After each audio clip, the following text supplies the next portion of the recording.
Vamos a exponer el ecocardiograma. La que sigue, por favor.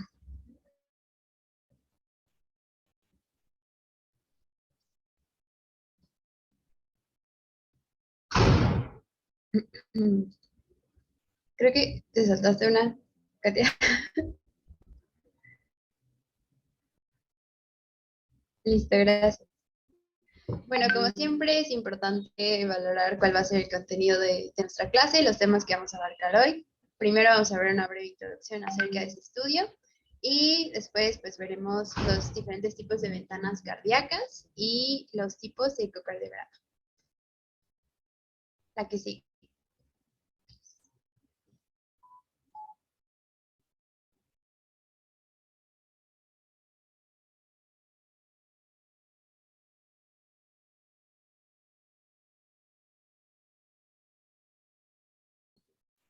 Bueno, entonces como tal, ¿cuál es la definición de ecocardiograma? Pues es un ultrasonido que nos va a permitir tanto la anatomía como la función cardíaca. Entonces, a grandes rasgos, eso es la ecocardiografía, es un ultrasonido del corazón. Y vamos a tener distintas modalidades por las cuales vamos a poder realizar este estudio, como las son el ecocardiograma transtorácico, que bueno, este es un método no invasivo en el cual solamente tenemos que colocar el transductor pues en la pared torácica de nuestro paciente. Después tenemos al ultrasonido, bueno, sí, al ecocardiograma transesofágico, en el cual pues se va a introducir una sonda a través del esófago del paciente para poder tener pues una visión muchísimo más nítida o imágenes más nítidas del corazón. Sin embargo, pues es un método muchísimo más invasivo y además pues requiere de mayor preparación para nuestro paciente y por lo tanto pues es más tardado.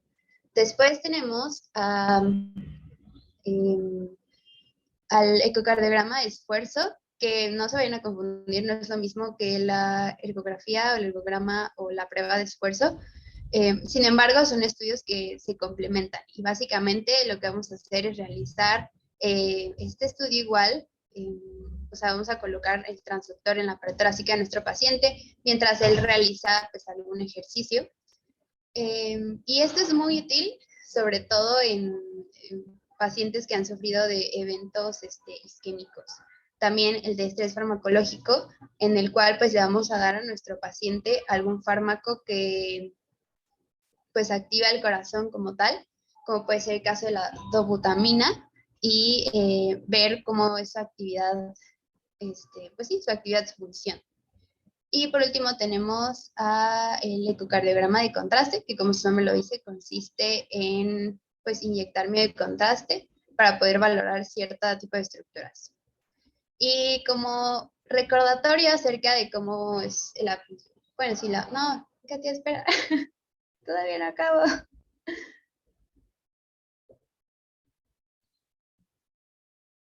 Ok, esperemos. Sí, como recordatorio de cómo funciona el ultrasonido, pues sabemos que este transductor que tenemos va a liberar ondas de sonido que van a viajar a través de nuestros tejidos y van a ser absorbidos y van a, pues, van a sufrir otros tipos de fenómenos físicos, pero a grandes rasgos lo que nos van a dar son pues se van a reflejar a través de ecos que van a llegar de nuevo a nuestro transductor y en nuestro ultrasonógrafo se va a encargar de codificarlos en imágenes. Y así es como va a funcionar el ultrasonido. Ahora sí, la que viene.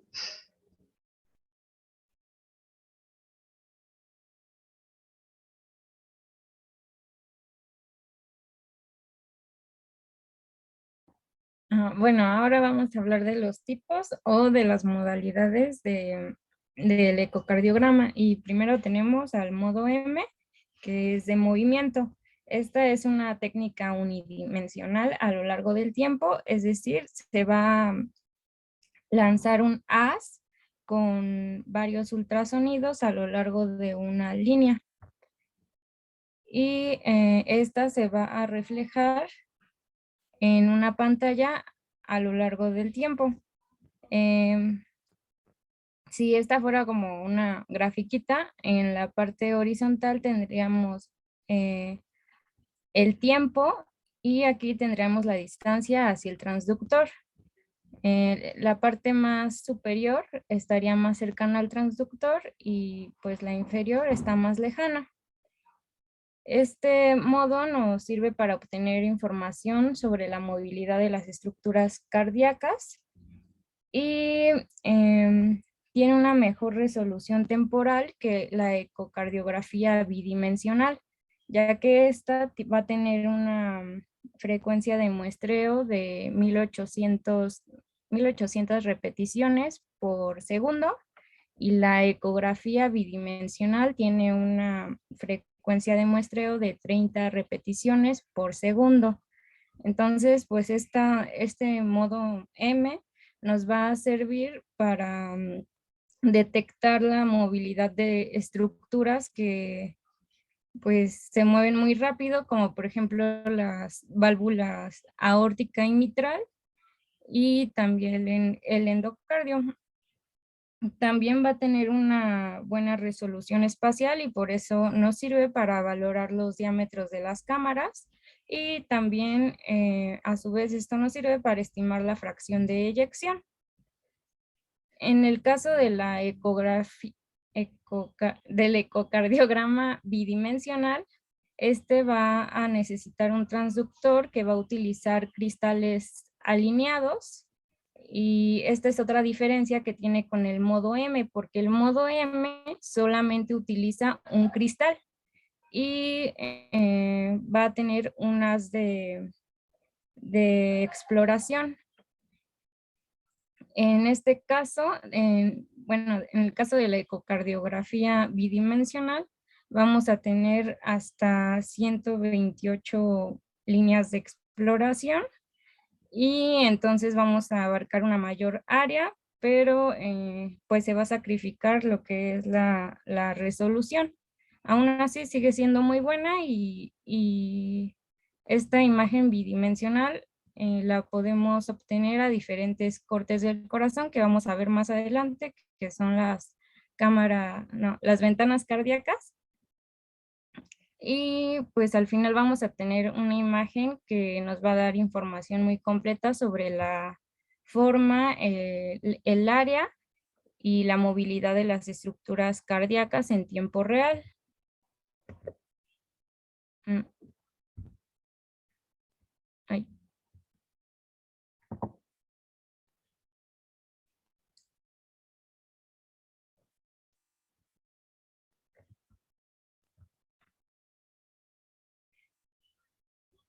Bueno, espero ya lo vean, pero bueno, también tenemos la ecocardiografía tridimensional, y esta va a utilizar transductores con un gran número de cristales y va a tener mejores procesadores de imagen. Estos estudios se van a poder valorar en tiempo real o tras un proceso offline, y va a ser útil para la valoración de las válvulas cardíacas, especialmente en malformaciones congénitas, y también nos sirve como guía en procedimientos intervencionistas valvulares, y también mejora la cuantificación de los volúmenes ventriculares. Y en el caso del Doppler, este nos va a servir para detectar el movimiento de las hematíes en el torrente sanguíneo. Se va a poder estimar también la velocidad y los gradientes del flujo sanguíneo en un punto, y resulta útil para estimar las áreas valvulares. Entonces se lanza un rayo y se mide la frecuencia con la que se envía y la frecuencia con la que es regresada por las estructuras. Y también se toma en cuenta el ángulo entre el flujo sanguíneo y el haz de los ultrasonidos. Y pues recordemos que bueno, si el flujo sanguíneo se aleja, entonces la frecuencia se va a regresar con una menor frecuencia de ultrasonido, y si se acerca, entonces la frecuencia va a ser mayor. También tenemos el Doppler a color, que este va a visualizar la dirección del flujo de la sangre con un código de colores que generalmente es azul o rojo, según se alejen o se acerquen del transductor. Y también puede mostrarse una mezcla de colores en la aceleración o la turbulencia del flujo, y pues es importante para la visualización en tiempo real de los cortocircuitos intracardíacos o de las alteraciones valvulares, como en la clase que vimos hoy. Y por ejemplo aquí tenemos el flujo que se da por una insuficiencia tricuspidia, y esta es la válvula mitral.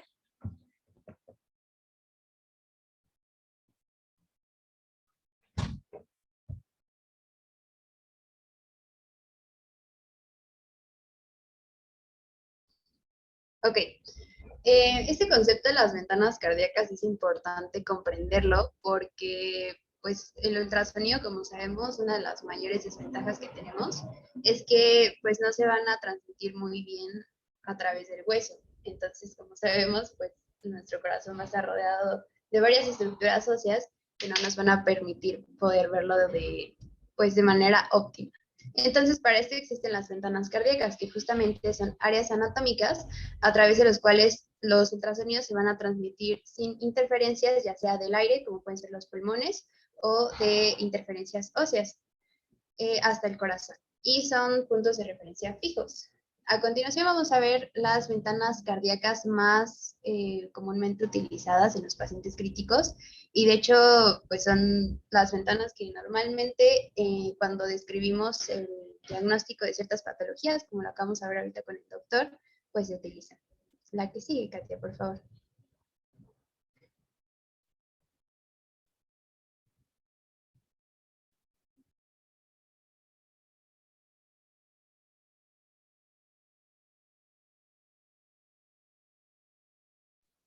Bueno, entonces como podemos ver en esta imagen, tenemos a nuestra primera ventana, que sería la ventana paraesternal, que requiere que pongamos nuestro transductor entre el tercer y el quinto espacio intercostal, próximo al borde esternal izquierdo. Después tenemos a nuestra ventana apical, la cual, pues como su nombre lo dice, nos va a permitir valorar principalmente el ápex del corazón. Posteriormente tenemos a nuestra ventana supraesternal, que se encuentra pues justo encima del manubrio esternal, y la ventana subcostal, que se encuentra pues justo debajo del apéndice sifoides del esternón en la línea media. Ahorita vamos a hablar más acerca de cada una de las ventanas, es decir, qué estructuras vemos y qué utilidad clínica tienen cada una de estas ventanas, para que podamos entender mejor pues, pues su apreciación.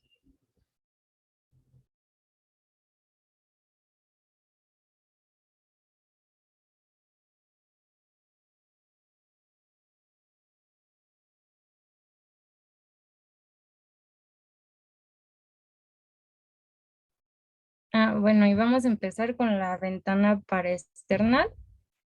Para obtener esta ventana vamos a colocar el transductor en el borde izquierdo del esternón, es decir, en la línea paraesternal izquierda, en el tercer o el cuarto espacio intercostal.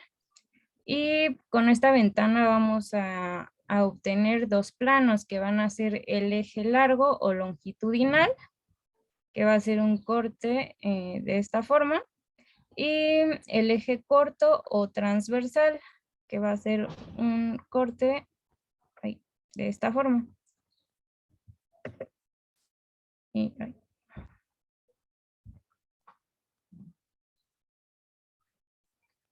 Entonces vamos a ver primero la ventana paraesternal con un eje largo o longitudinal. Entonces, bueno, recordemos de nuevo, se coloca en el borde izquierdo del esternón, en el tercer o cuarto espacio intercostal, y aquí lo que va a variar es que la marca del transductor o la lucecita que tiene se va a orientar hacia el hombro izquierdo, hacia el hombro derecho, y entonces obtenemos esta imagen. Y aquí vamos a poder identificar lo que es la aurícula izquierda, que es esta, y pues acá está aquí. La válvula mitral, que va a estar aquí. El ventrículo izquierdo, la pared posterior, el tabique interventricular, que es este, el tracto de salida del ventrículo izquierdo, en el cual vamos a encontrar la válvula aórtica y la raíz aórtica, y lo más superior va a ser el ventrículo derecho. Y bueno, aquí tenemos una variación que va a ser que a partir de esta posición realicemos una angulación de 20 a 30 grados hacia el hombro izquierdo del paciente en sentido horario. Entonces aquí vamos a poder valorar lo que es el flujo de entrada del ventrículo derecho, porque vamos a tener la visualización de la aurícula derecha, de la válvula tricúspide y del ventrículo derecho. Y esto es importante para poder valorar la velocidad de la insuficiencia tricuspidia.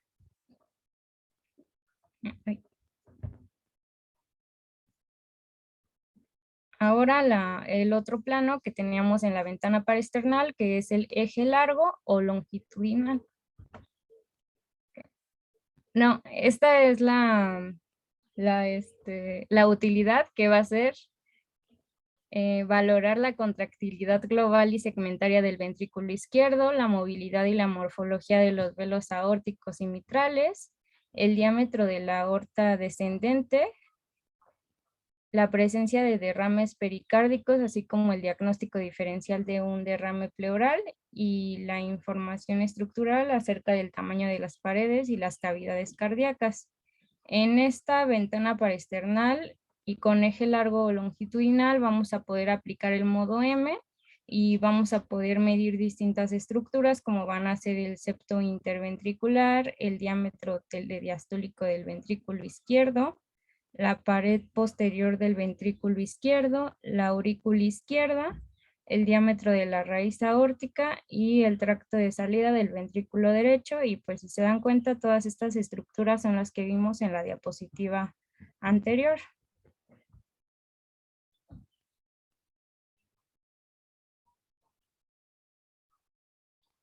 Y ahora sí vamos a ver el otro plano de la ventana paraesternal, que es el eje corto o transversal. De nuevo, recordemos, el transductor se coloca en la línea paraesternal izquierda, en el espacio intercostal tercero o cuarto, y aquí la marca se va a orientar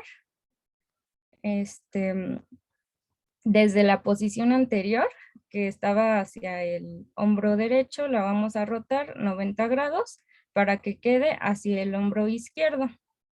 Y aquí vamos a tener varios cortes dependiendo de dónde coloquemos el transductor, si más arriba o más abajo. Si lo colocamos pues más arriba, vamos a tener visualización de lo que es la base del corazón y vamos a poder visualizar la válvula aórtica en el centro, la arteria pulmonar que está por acá, la válvula pulmonar, el tracto de salida del ventrículo derecho, la aurícula derecha, y como aquí tenemos aurícula derecha y ventrículo derecho, pues aquí se ve parte de la válvula tricúspide y de este lado tenemos la aurícula izquierda. Si hacemos un corte un poco más hacia el vértice del corazón, vamos a tener un corte a nivel de la válvula mitral y pues se ve en la parte más inferior. En este caso está abierta y en este caso, y de este otro lado está cerrada.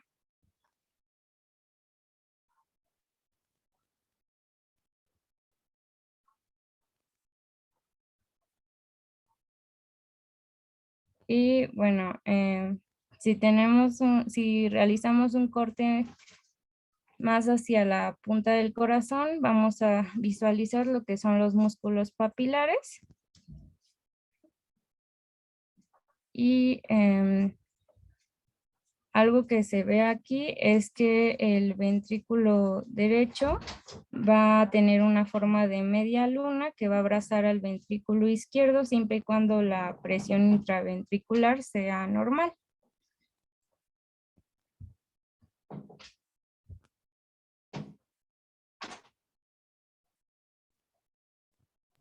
Bueno, ahora continuamos con la ventana apical. Y para poder apreciar esta ventana, nosotros tenemos que poner el transductor a nivel del ápex cardíaco, ya lo sabemos, a nivel de quinto, sexto espacio intercostal, línea media clavicular izquierda, ¿no? Entonces, gracias a esta ventana apical, nosotros vamos a poder obtener un plano de 4 cámaras, de 5 cámaras y también de 2 cámaras que nos permitirán apreciar diferentes estructuras.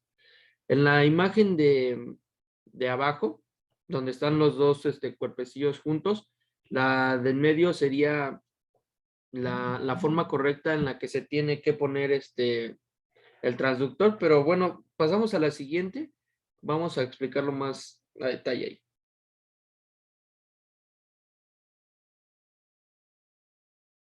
Entonces, para poder obtener un plano apical de 4 cámaras, nosotros tenemos que colocar la línea del transductor viendo hacia el hombro izquierdo de nuestro paciente. La sonda tiene que estar inclinada a 20 o 30 grados aproximadamente. Y bueno, vamos a dirigir el haz del ultrasonido hacia el centro del tórax. Ya que obtengamos nuestro plano apical de 4 cámaras, nosotros vamos a poder apreciar del lado izquierdo del sector de la pantalla lo que sería el atrio derecho y el ventrículo derecho de distal a proximal al transductor. Y del lado derecho del sector, pues se vería el atrio izquierdo y el ventrículo izquierdo de igual manera de distal a proximal al transductor, como se ven en las imágenes, en la esquemática del lado izquierdo de la pantalla, pues la línea amarilla, el plano amarillo, pues sería el corte que se estaría haciendo. Entonces, la imagen de en medio, de un lado tenemos esquemáticamente también el corte que estaríamos apreciando ya en el ecocardiograma de 4 cámaras y pues se puede apreciar el ventrículo derecho, atrio derecho, entre ellos lo que es la válvula tricúspide y el ventrículo izquierdo, atrio izquierdo y de igual manera pues lo que correspondería a la válvula mitral. También se puede observar el septum interventricular y septum interauricular.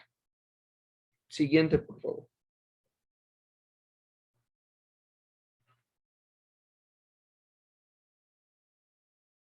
Y bueno, ¿cuál es la utilidad clínica del plano apical de 4 cámaras? De entre tantas que encontré, estas son las más importantes que creo que hay que resaltar. Y bueno, la primera es que nos ofrece información estructural para valorar los tamaños de las paredes y las cavidades, así como la estructura y morfología de las válvulas. También nos va a dar la función diastólica y la estimación de las presiones del llenado del ventrículo izquierdo, la contractilidad global y segmentaria. Esto es importante para valorar en caso de que exista cardiopatía isquémica, estenosis e insuficiencia mitral, insuficiencia tricuspidia y estimación.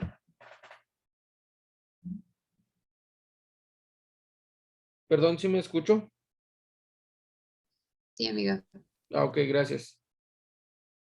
Bueno, también sería para valorar la patología del pericardio en caso de que exista, por ejemplo, un derrame pericárdico. Este plano es el sugerido para ser la guía de la punción en caso de que exista. En caso de derrame pleural y colapso pulmonar de la língula. Siguiente, por favor.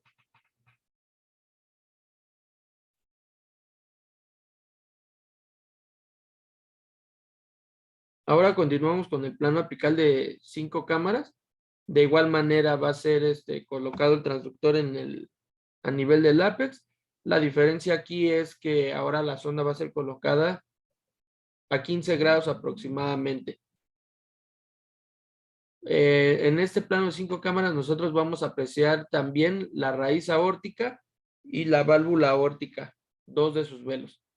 Bueno, del lado izquierdo del sector se verá el atrio derecho y el ventrículo derecho, de distal aproximal al transductor, y la válvula mitral con el velo anterior pegado al septum interventricular y el velo posterior estará lateral al ventrículo izquierdo.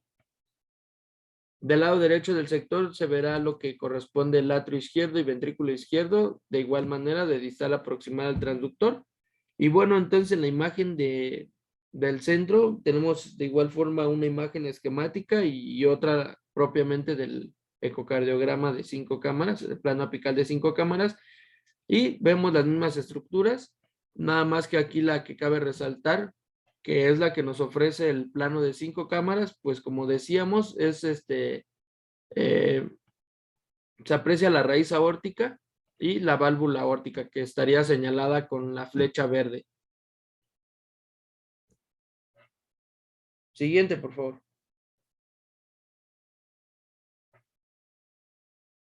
La utilidad clínica del plano de 5 cámaras es que nos brinda información estructural del tracto de salida del ventrículo izquierdo y de la válvula aórtica. Nos permite estimar el volumen y el gasto cardíaco, y también nos permite valorar posible estenosis y gasto cardíaco también. Siguiente, por favor.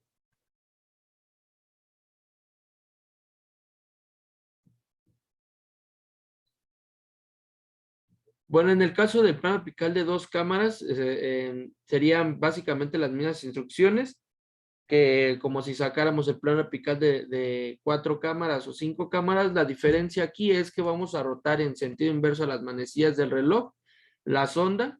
Entonces esta va a quedar a 90 grados del tórax de nuestro paciente, es decir, la línea del transductor quedaría hacia arriba como se muestra en la imagen, ¿no? Entonces vamos a obtener de esta manera el plano de 2 cámaras. En el inciso A vamos a estar observando lo que sería el atrio izquierdo y el ventrículo izquierdo de distal aproximal respecto a la sonda. Entonces ahí está de manera esquemática y ya en el estudio de ecocardiografía. Y bueno, también del lado derecho tenemos el inciso B, y en este caso estaríamos hablando de un plano apical de 3 cámaras. Básicamente es lo mismo, la diferencia aquí es que en esta pues se alcanza a observar el tracto de salida del ventrículo izquierdo, y bueno, eso nos da un plus todavía. Siguiente, por favor.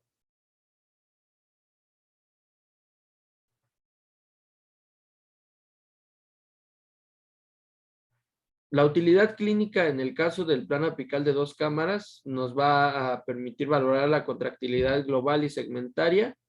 También en la cardiopatía isquémica, esto va a ser como un complemento. Nos va a brindar información estructural, lo mismo tamaño de paredes y cavidades, en este caso del atrio y ventrículo izquierdos, valoración estructural de la válvula mitral, estimación del volumen sistólico y del gasto cardíaco. En el caso del plano apical de 3 cámaras, su utilidad clínica nos permitirá valorar información estructural del tracto de salida del ventrículo izquierdo y también de la válvula aórtica, estimación del volumen sistólico y del gasto cardíaco, así como la valoración de probable estenosis e insuficiencia aórtica. Siguiente, por favor.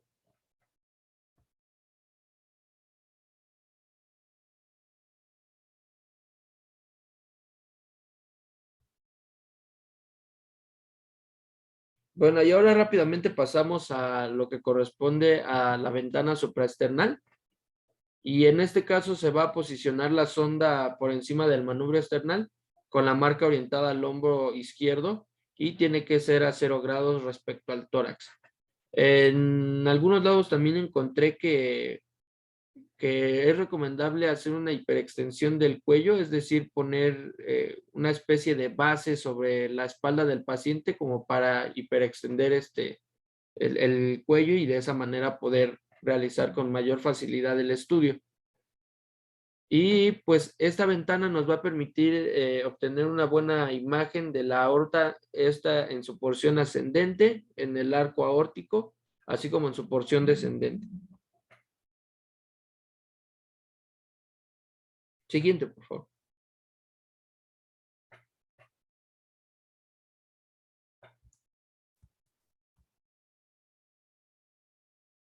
Bueno, en este caso, por ejemplo, la imagen que les puse allí, a un costado tienen los números y la estructura que estaría especificando, siendo el número 1 la arteria carótida, el número 2 correspondería a la arteria subclavia, el número 3 estaría señalando el tracto de salida del ventrículo izquierdo, el número 4 el callado aórtico, el número 5 corresponde a la aorta descendente y el número 6 a la arteria pulmonar. Si se dan cuenta, la arteria pulmonar la estaríamos apreciando como si fuera un corte transversal de la misma, y esto es porque hay que recordar que el callado aórtico, por así decirlo, abraza o cubre a lo que es la arteria pulmonar, por eso es que esta se ve de esa manera. La utilidad clínica del plano supraesternal nos va a permitir valorar patología de la aorta, alteraciones en el callado aórtico, ya sean de tipo aneurisma o de disección, y también nos va a permitir valorar el flujo aórtico. Siguiente.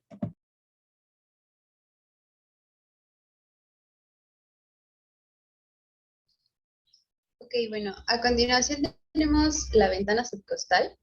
Esta ventana es muy importante porque pues justamente en pacientes muy críticos que pues siempre están en decúbito supino o que cuentan con ventilación artificial, pues es difícil obtener buenos planos ecocardiográficos transtorácicos. Entonces, justamente la ventana subcostal es el único plano de acceso extratorácico que pues se utiliza para valorar patologías en pacientes críticos, como les comento. Y aparte de esto, en la ventana subcostal vamos a tener distintos tipos de subplanos o subtipos, que es justamente el plano subcostal de 4 cámaras, el plano subcostal de la vena cava inferior, el plano subcostal transversal modificado para grandes vasos y el modificado para válvula mitral y músculos papilares. La que sigue, por favor.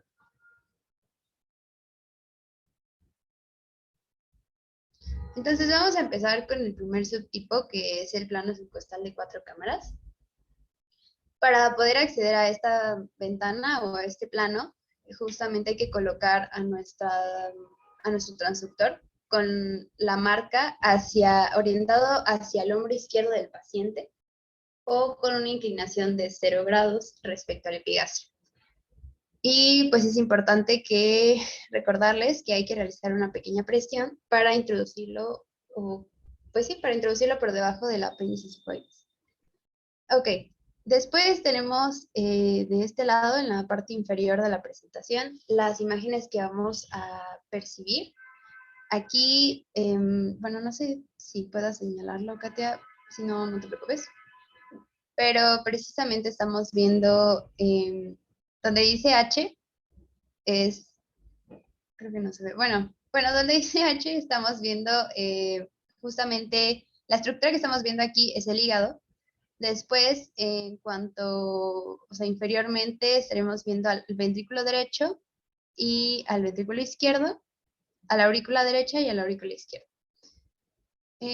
La que sigue, por favor.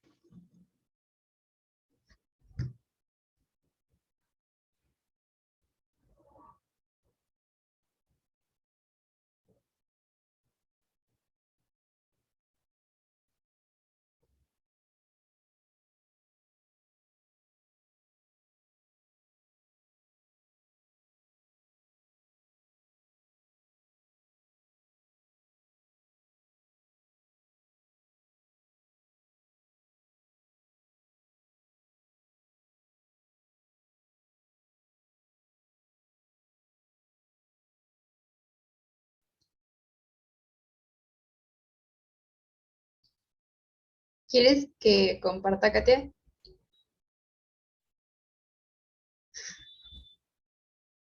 Ok, denme un segundo.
Ok, ya.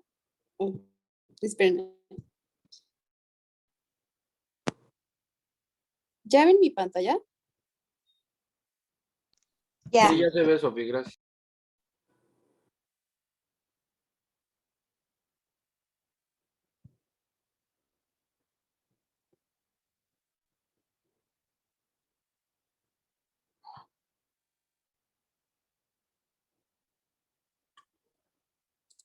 Ok.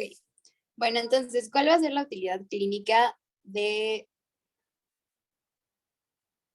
Ya. ¿Cuál va a ser la utilidad clínica del plano subcostal de 4 cámaras? Pues justamente la valoración de la presencia y la cantidad de líquido en el pericardio, la relación entre las cavidades cardíacas, la medida de la pared libre del ventrículo derecho, el cual debe ser menor de 6 milímetros en condiciones normales, aunque, bueno, hay distinta variación entre este tipo de valores. Algunos dicen que de 4 a 5, algunas dicen que de 6, pero pues no hay valores como muy estandarizados en este aspecto. Sin embargo, así lo marca esta bibliografía. También tenemos la función sistólica global del ventrículo izquierdo y el cálculo de la TAPSE. La TAPSE es pues una medida indirecta que nos va a permitir valorar la función, sobre todo contráctil, del ventrículo izquierdo. TAPSE quiere decir excursión sistólica del anillo tricuspidio, nada más que está en inglés y por eso se llama TAPSE, pero eso quiere decir. También vamos a poder valorar la ingurgitación tricuspidia y también se puede estimar la presión sistólica pulmonar. Con este tipo de ventana también podemos estimar la presión venosa central a través del colapso de la vena cava y pues sí, estas son las utilidades. Ok. Después tenemos al plano subcostal de la vena cava inferior.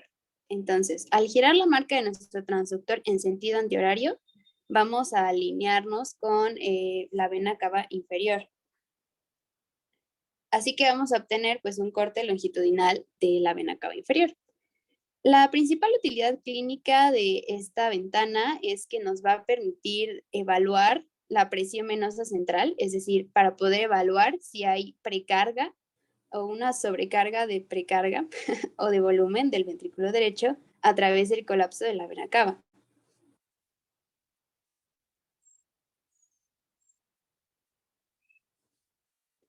Ok, después tenemos al subtipo o subplano costal transversal modificado para grandes vasos. Y pues justamente aquí, para obtener acceso a esta ventana, lo que tenemos que hacer es orientar nuestro transductor, así como estábamos anteriormente en el plano subcostal de 4 cámaras, perdón, en el plano subcostal de la vena cava inferior. Lo que vamos a hacer es bascular nuestro transductor, ¿vale? Entonces, esto nos va a permitir obtener un corte transversal del corazón.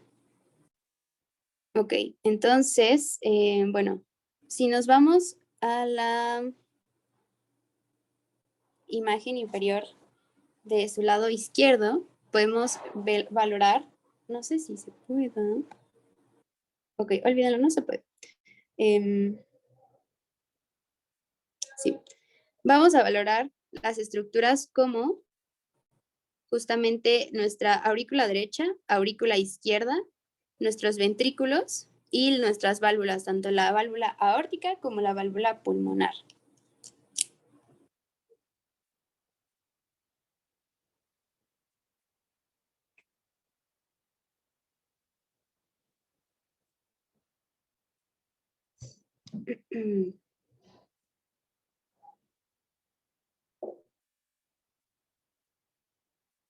Ok. ¿Cuál va a ser la utilidad clínica de este subplano o este subtipo?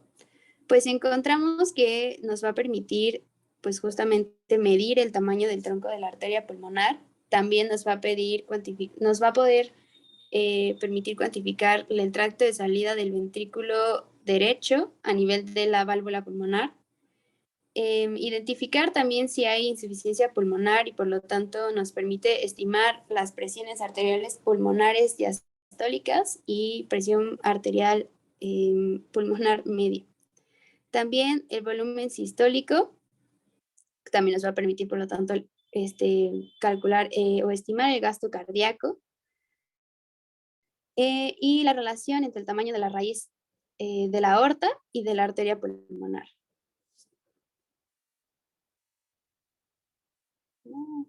Ok. Por último, tenemos a nuestro plano subcostal transversal modificado para la válvula mitral y los músculos papilares. Entonces, aquí, como les decía, en nuestra posición en la que estamos es el plano subcostal de la vena cava inferior, es decir, a nuestros 90 grados en sentido antihorario, pues vamos a bascular todavía más la sonda para poder obtener un corte transversal del ventrículo izquierdo, a la altura de la válvula mitral y de los músculos papilares. Vale, entonces, si nos vamos a nuestra imagen, vemos que este es el tipo de planos que vamos a obtener. Este es el corte que se le va a realizar al corazón y nos va a permitir valorar justamente una imagen del corazón a nivel donde podamos, aparte de ver nuestras válvulas tanto aórticas como pulmonares, pues también vamos a poder valorar nuestra válvula mitral y los músculos papilares de la misma. La utilidad clínica. Pues principalmente este subplano nos va a permitir ver la relación entre ambos tamaños del ventrículo. Sobre todo, pues esto nos sirve para ver si hay hipertensión arterial pulmonar y pues hipertensión o hipertrofia secundaria de hipertensión. También si hay sobrecarga del septo interventricular, este es signo de hipertensión arterial pulmonar. Si hay, bueno, valorar la contractilidad regional, esto en casos de pacientes que han tenido un evento de cardiopatía isquémica. La valoración global subjetiva de la función sistólica del ventrículo izquierdo, la morfología de la válvula mitral y si hay presencia de derrame pericárdico. Y por último, nuestra bibliografía.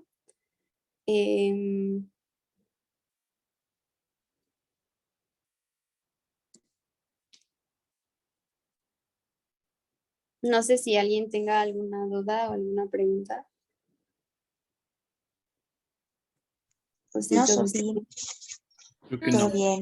Hola, Sofía. Realmente no. Hola, hola, Catherine. Hola, hola. ¿Ya terminaron? Sí, Doc, No, acabamos de terminar.